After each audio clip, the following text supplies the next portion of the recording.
Welcome to Washington Talk. I'm Eun Cho.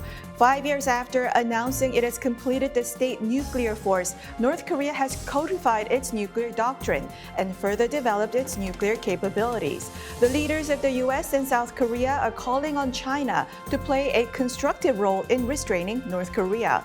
On the program today, we have Mr. Daniel Russel joining us via Skype and Mr. Dennis Wilder in the studio with me to discuss how China impacts the developments on the Korean Peninsula.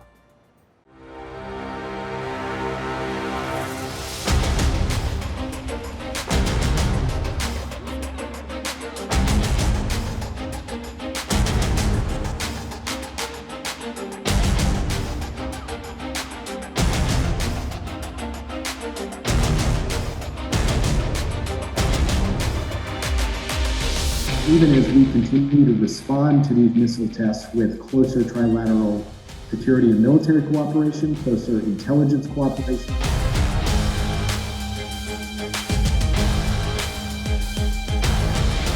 북한 사회에 군사적으로나 경제적으로 상당한 영향을 줄 수 있는 그런 능력이 있다고 저는 생각합니다.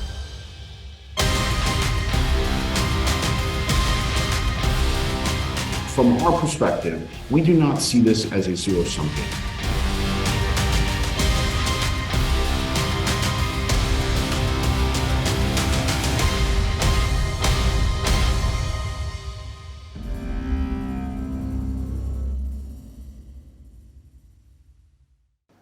Now joining us via Skype, Mr. Daniel Russel, Vice President for International Security and Diplomacy at the Asia Society Policy Institute.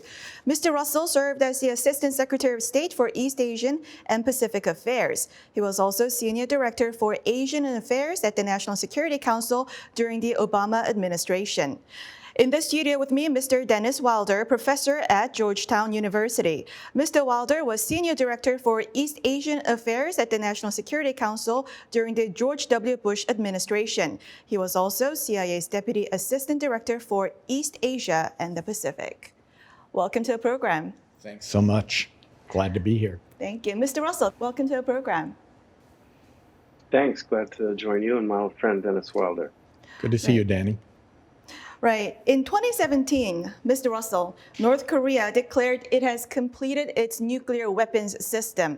Now, looking at the broad direction that it is going, what is the key takeaway in terms of North Korea's nuclear and missile developments the past 5 years? The key is that it's not stopping. At the time that Kim Jong-un declared the nuclear program complete, he also asserted that he was going to continue to develop an ever more massive arsenal. And unfortunately, he's been true to his word. North Korea has continued to manufacture not only nuclear weapons, but increasingly capable delivery vehicles, including ballistic missiles. And that's cause for great concern. I think there is no question about Kim Jong-un's strategy. That strategy does not include negotiations or denuclearization. That strategy is to massively threaten the Republic of Korea, the United States, Japan, and extract concessions along the way. Now, Professor Wilder, North Korea this year codified in law its right to launch preemptive nuclear strikes and forward deployed tactical nuclear weapons and keeps on testing its ICBMs. So what is Kim Jong-un's Korean war strategy looking at all these developments? Well, it is very worrisome because, as Danny said, there are a lot of developments here, particularly on the ICBM side and the tactical nuclear weapons. What Kim is trying to do, and he hasn't achieved this yet, but it is his goal, is what he calls moving from simply having a trusted shield to having a trusted sword. What we're talking about here is moving from a defensive capability, a second strike capability, to having a first strike capability.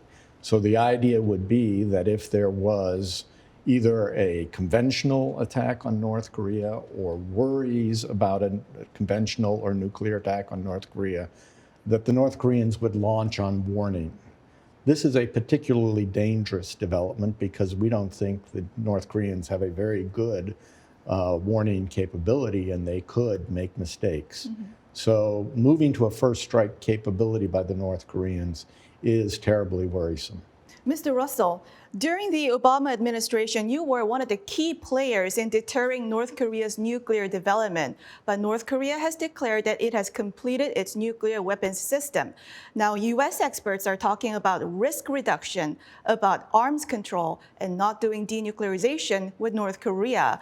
What did the U.S. do wrong? Where did U.S. fail in stopping North Korea from its nuclear development? The United States was never able to get China to utilize its tremendous leverage over North Korea to make meaningful contributions to the efforts to halt or roll back, let alone eliminate North Korea's nuclear and ballistic missile programs. We could not get China to take action to enforce the provisions of the Security Council resolutions that they supported.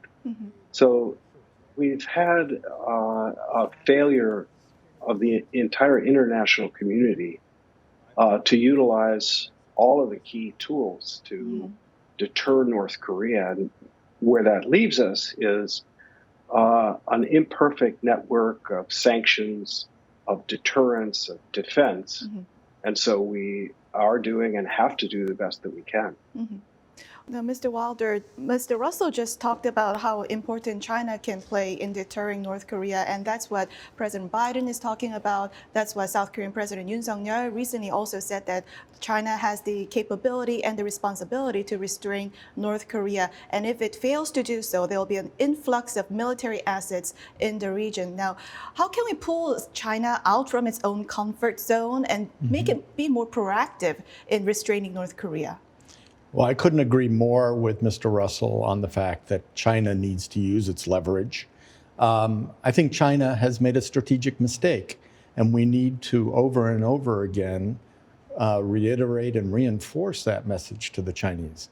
After all, aligning yourself with a crumbling Russia and a pariah state like North Korea is not going to get China anywhere in the international system. Already what we're seeing is the South Koreans, the Japanese, others in East Asia are moving in the American direction. They're building their defensive capabilities in order to handle this situation in Northeast Asia. Is that what China really wants? Does China really want an arms race in Northeast Asia caused by the North Koreans? I don't think so. Mr. Russell, other than sending message to Xi Jinping that you got to do more, what can we do to make China more proactive in helping with the North Korean situation? I think Dennis is pointing to the right answer, namely that the inevitable, I think inexorable response of the United States, along with the Republic of Korea, Japan, and other allies like Australia, will be to deploy forward more defensive assets that, as we know from the THAAD deployment experience, China considers to be threatening to its own national security interests. There's no way around that, given geography and given the magnitude of the North Korean threat. So the closer that the United States, Japan, and the Republic of Korea are working together as security partners, as allies, the stronger the bulwark of defense by major democracies, by the industrial West in Northeast Asia, the more the Chinese are likely to worry. And if that's not a motivation for them to finally yank the leash on Kim Jong-un, then they'll have to endure the consequences. Now I want to move on to the China factor in the U.S.-South Korea relations. And Mr. Russell, Moon Jae-in administration openly said that it is pursuing security cooperation with the United States and economic cooperation with China, and even called China its strategic partner. Now the Yoon Suk-yeol administration says it is pursuing U.S.-centered foreign policy. Do you think the Yoon Suk-yeol administration's stance is dramatically different from the Moon Jae-in administration, or do you think the Yoon administration need to draw even closer to America? Well, I think President Yoon learned a great deal from the failed 5-year experiment of the Moon Jae-in administration that had unrealistic hopes for Chinese help in pushing for inter-Korean reconciliation. And the net effect of the Moon strategy, I believe, was that it gave China leverage over South Korea. I think this was really a setback to the Republic of Korea's strategic interests. Now, it seems to me like the Yoon government is determined to deal with China from a position of strength, a position of dignity, not as a supplicant, because they learned that you can't coax China into fulfilling its responsibilities, particularly if you're giving China an opening to exercise leverage. And I think also that the Yoon government has shown that they recognize that security is a combination of national security and economic security, not two different things, so that Korea's ability to put its economic relationship with China on a solid footing actually requires that Beijing understands that Seoul cannot be bullied.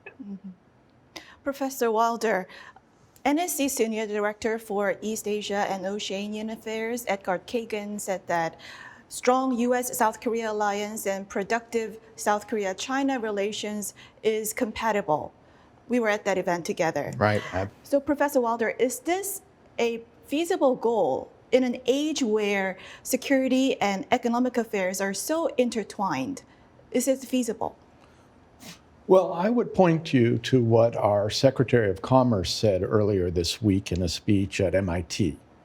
She was very clear that while we have our problems with China, while we'll do some targeted sanctioning in terms of China's chip manufacturers and other high technology areas, we're not decoupling from the Chinese economy.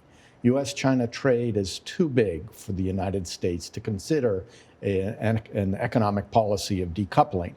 So we're not asking our friends and allies to do that. I think there are very good reasons for the South Korean government and South Korean people to continue to have robust trading relationships with China. Indeed, that gives you some leverage over the Chinese government. So I think that, yes, these two policies can coexist. You can build up South Korea's deterrent capabilities and build up the alliance with the United States, and at the same time have a robust economic relationship. Mr. Russel, what is your reaction? How should South Korea react to U.S. invitation for a stronger economic alliance? And is U.S. not asking South Korea to decouple from China?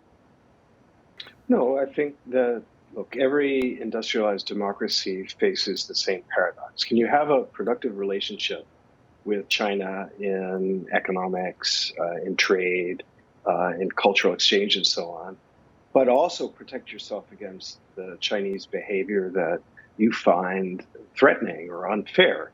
I think every industrialized country, France, Germany, Japan, the US, the ROK, is experimenting to see whether you can do this. I think that the strong US ROK alliance is a net asset. I think that, as Dennis said, there have been recently some regrettable elements, protectionist elements to U.S. legislation, but that's really apples and oranges, that those measures should be dealt with on their own merits, but the trade issues really don't, they don't, for example, affect other cooperative areas like North Korea policy. So I don't see why they should affect technology challenges that we have to contend with from China. Mm-hmm.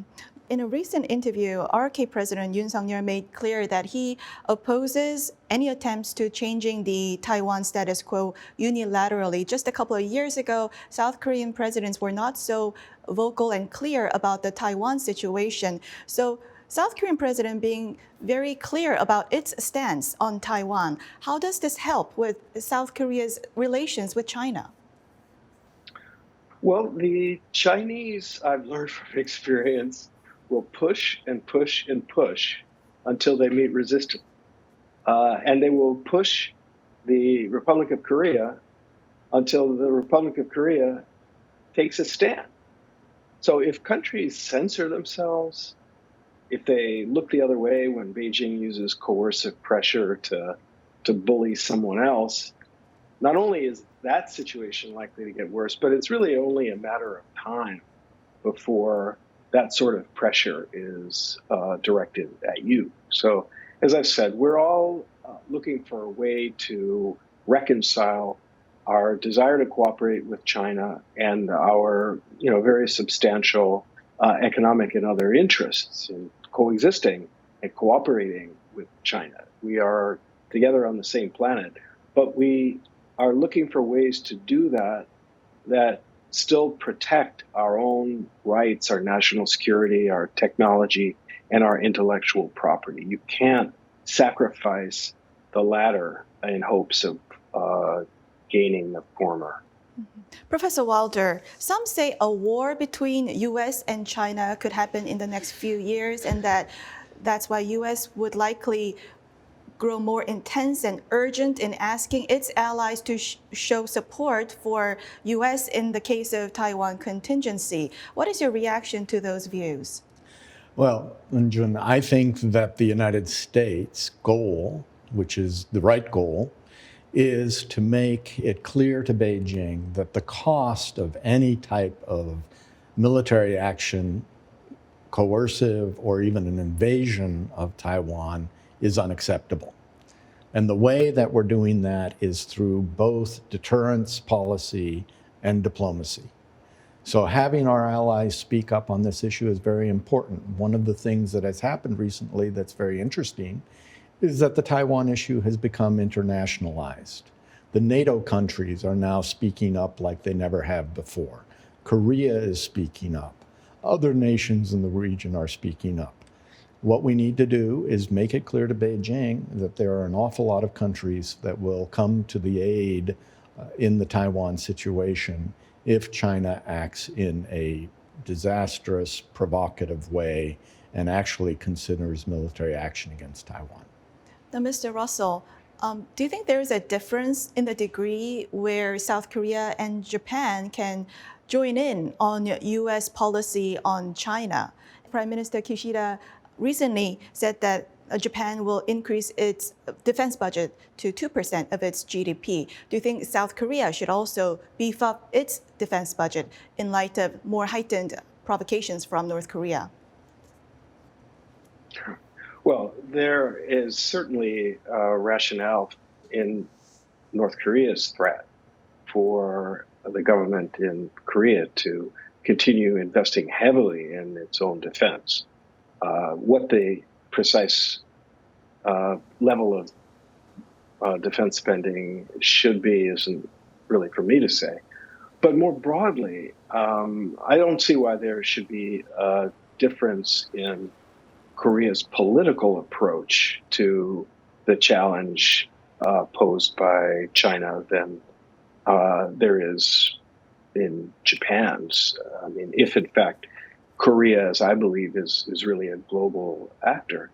As I've said, we've all got economic interests in China, so there's nothing unique about that to the Republic of Korea. I think in the past, the only rationale for South Korea holding back in dealing with China was the hope that China might agree to play a constructive role in managing the DPRK, that it would use its tremendous leverage over Pyongyang to push for denuclearization, for inter-Korean rapprochement, for reform. But look, we now know that that was not going to happen, that it was a pipe dream. And it's even clearer that today, under Xi Jinping, it's even less likely than it might have been in the past. So I don't think that there is a rationale for Seoul failing to be outspoken, for Seoul taking a different geopolitical position although certainly the circumstances of the ROK being so directly threatened by the DPRK are going to shape the character of its defense and its defense budget. Mr. Russell, you said you don't see any rationale why South Korea should be any different from Japan in voicing its opinion against China, but South Korea is much geographically closer to China than Japan and can get retaliated much severely because it's more economically intertwined with China than as opposed to Japan. Well, I think in this era, the old-fashioned geography of the 20th century or the 19th century may not apply. And not only is Japan very directly threatened by China in the East China Sea, in the Senkaku Diaoyu area, where there's a constant sortie of PLA, of Chinese military ships and fighters challenging Japan's administrative control. But Japan is also being directly threatened by the DPRK, by North Korean missiles that have overflown Japan that routinely land in the Sea of Japan. So I think that there may be differences in degree, but the fundamentals are the same for all of us. We are all threatened by China's effort to gain technological dominance. We're all threatened by China's wholesale theft of our intellectual property. And we're all deeply disturbed as democracies, as open societies, by China's authoritarian practices and behaviors. So there's every reason to make common cause. And I don't think there's a real justification for any one country to exempt itself from the collaborative effort. I think Dennis Wilder made this incredibly important point. Deterrence is built on Beijing recognizing unity in the international community, strong and consistent opposition across the board to aggression, to coercion, and to disruption of the peace and stability of the region that we all live in. Now, Professor Wilder, before we go, China Military Power Report 2022 talked about how Chinese military are doing exercises involving carrier navigation, flight training, unmanned aircraft systems, all in the case of Korean contingency.